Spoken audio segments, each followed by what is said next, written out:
सूर्य देवता की जय हो सूर्य नारायण की जय। आज की वीडियो में हम लोग रविवार व्रत कथा का श्रवण करेंगे। रविवार का दिन सूर्य देव को समर्पित होता है। मान्यता है कि रविवार के दिन सूर्य देव की श्रद्धा पूर्वक पूजा अर्चना की जाए तो मनुष्य के जीवन में सुख समृद्धि और धन संपत्ति वैभव की कभी भी कमी नहीं होती है। साथ ही शत्रुओं से सुरक्षा भी होती है। सूर्य देव का व्रत करने पर व्रत कथा का श्रवण अवश्य करना चाहिए। आइए अब सूर्य देव की पौराणिक कथा का श्रवण करते हैं। प्राचीन काल की बात है, एक बुढ़िया थी जो नियमित तौर पर रविवार के दिन सूर्योदय से पूर्व उठकर नित्य कर्मों से निवृत्त होकर अपने आंगन को गोबर से लीपती थी जिससे वो स्वच्छ हो सके। इसके बाद वो सूर्य देव की पूजा अर्चना करती थी। साथ ही रविवार की व्रत कथा भी सुनती थी। इस दिन वो एक समय भोजन करती थी और उससे पहले सूर्य देव को भी भोग लगाती थी। सूर्य देव उस बुढ़िया से बेहद प्रसन्न थे। यही कारण था कि उसे किसी भी तरह का कष्ट नहीं था और वो धन धान्य से परिपूर्ण थी।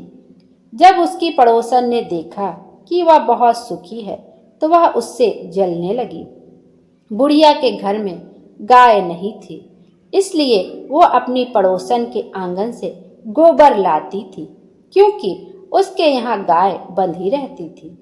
पड़ोसन ने बुढ़िया को परेशान करने के लिए कुछ सोचकर गाय को घर के अंदर बांध दिया। अगले रविवार बुढ़िया को आंगन लीपने के लिए गोबर नहीं मिला। इसी के चलते उसने सूर्य देवता को भोग भी नहीं लगाया, साथ ही खुद भी भोजन नहीं किया और पूरे दिन भूखी प्यासी रही और फिर सो गई। अगले दिन जब वह सोकर उठी तो उसने देखा कि उसके आंगन में एक सुंदर गाय और एक बछड़ा बंधा था। बुढ़िया गाय को देखकर हैरान रह गई। उसने गाय को चारा खिलाया। वहीं उसकी पड़ोसन बुढ़िया के आंगन में बंधी सुंदर गाय और बछड़े को देखकर और ज्यादा जलने लगी और उससे उसकी जलन और भी अधिक बढ़ गई। पड़ोसन ने उसकी गाय के पास से सोने का गोबर पड़ा देखा तो उसने गोबर को वहां से उठाकर अपनी गाय का गोबर उस गाय के पास रख दिया। सोने के गोबर से पड़ोसन कुछ ही दिन में धनवान हो गई। यह कई दिनों तक चलता रहा। कई दिनों तक बुढ़िया को सोने के गोबर के बारे में कुछ पता ही नहीं चला। ऐसे में बुढ़िया पहले की तरह ही सूर्य देव का व्रत करती रही और कथा सुनती रही। इसके बाद जिस दिन सूर्य देव को पड़ोसन की चालाकी का पता चला तब उन्होंने तेज आंधी चला दी। तेज आंधी को देखकर बुढ़िया ने अपनी गाय को अंदर बांध दिया। अगले दिन जब बुढ़िया उठी तो उसने सोने का गोबर देखा। तब उसे बेहद आश्चर्य हुआ। तब से लेकर आगे तक उसने गाय को घर के अंदर ही बांधा। कुछ दिन में ही बुढ़िया बहुत धनी हो गई। बुढ़िया की सुखी और धनी स्थिति देखकर पड़ोसन और भी अधिक जलने लगी। पड़ोसन ने अपने पति को समझा बुझाकर नगर के राजा के पास भेजा। जब राजा ने उस सुंदर गाय को देखा तो बहुत खुश हुआ। सोने के गोबर को देखकर उसकी खुशी का ठिकाना ना रहा और गाय अपने महल में मंगवा ली।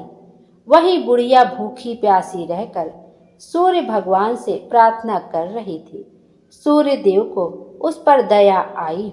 उसी रात सूर्य देव राजा के सपने में आए और उससे कहा कि हे राजन, बुढ़िया की गाय व बछड़ा तुरंत वापस कर दो।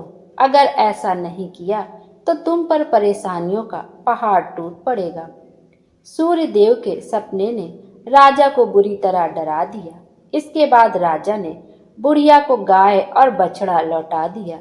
राजा ने बुढ़िया को ढेर सारा धन दिया और क्षमा मांगी। वहीं राजा ने पड़ोसन और उसके पति को सजा भी दी। इसके बाद राजा ने पूरे राज्य में घोषणा कराई कि रविवार को हर कोई व्रत किया करे। सूर्य देव का व्रत करने से व्यक्ति धन धान्य से परिपूर्ण हो जाता है, साथ ही घर में खुशहाली भी आती है। बोलो सूर्य भगवान की जय। जय हो सूर्य नारायण की जय। कथा को पढ़ने और सुनने वाले की सभी मनोकामना पूर्ण हो और उसके जीवन में खुशियां ही खुशियां रहें। Thank you.